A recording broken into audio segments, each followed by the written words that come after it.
This is Stephen Welsh, President of the International Chiropractors Association, with your daily update for Monday, June 29th. This week, I will begin with a couple of important announcements. One, today marks the launch of a new chiropractic journal that should be of interest to all chiropractors around the world. It's called the Asia Pacific Chiropractic Journal, and it has been created on three foundational pillars: freedom, truth, and health.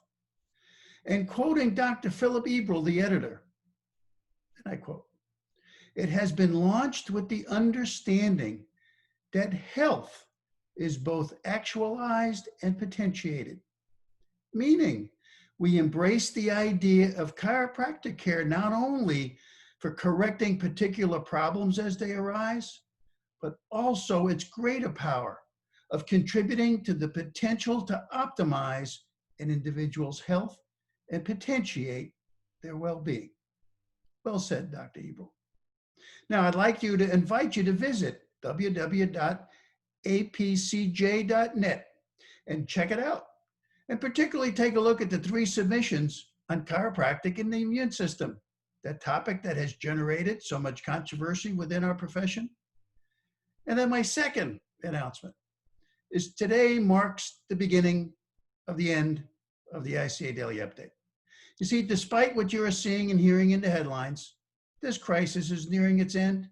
So next week, we will begin a weekly update as we continue to seek the truth, separate fact from fiction, and dig below the headlines. Well, now, after several weeks of the mass media covering public protests, this week we'll return our focus back to COVID, which is now back in the headlines, once again, bombarding you and your patients with a story, but not the whole story. You see, the number of cases are indeed rising, and in some cases very rapidly.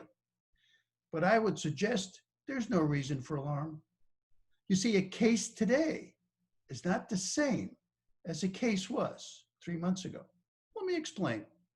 3 months ago, when this crisis began, the only patients being tested were at the hospitals, where the patients were showing up, in many cases, already experiencing a critical health situation.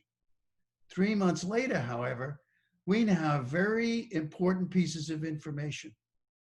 See, researchers have reported that as many 80% of those infected are asymptomatic. And the CDC has reported that approximately 80% of those with symptoms have a mild case that can be managed at home. And yes, the experts are telling us that even asymptomatics can spread the disease. But consider this: that's based upon expert opinion, not on the science. You see, remember, it was only a couple of weeks ago that a top WHO official admitted that we just don't know yet, and that the scientists have not determined how frequently the asymptomatic cases pass on the disease. And then last week, the CEO of the Houston Hospital publicly stated that the number of hospitalizations are being misinterpreted, and added this, and I quote, "Quite frankly, we're concerned that there is a level of alarm in the community that is unwarranted right now." You see, once again, the statistics are measuring the number of hospitalizations with the infection rather than caused by the infection. And his hospital's perfectly confident they can handle it. And finally, if you're still not convinced that the worst is over, I would suggest that you take a look at the latest CDC statistics on both COVID-related deaths and total deaths. You see, that weekly number peaked at about 16,000 in mid-April. And that number has been rapidly declining ever since. And it has now broken through the 1,000-a-week level. Now, do we still have a serious situation? Absolutely. This virus will be around a little longer, and we must continue to diligently protect the elderly and those whose immune systems are compromised. But is there a reason for mass panic? Absolutely not.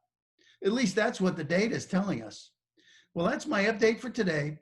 Please check out the ICA COVID resource page, where you can find a copy of the editorial announcing the premier issue of that new chiropractic journal.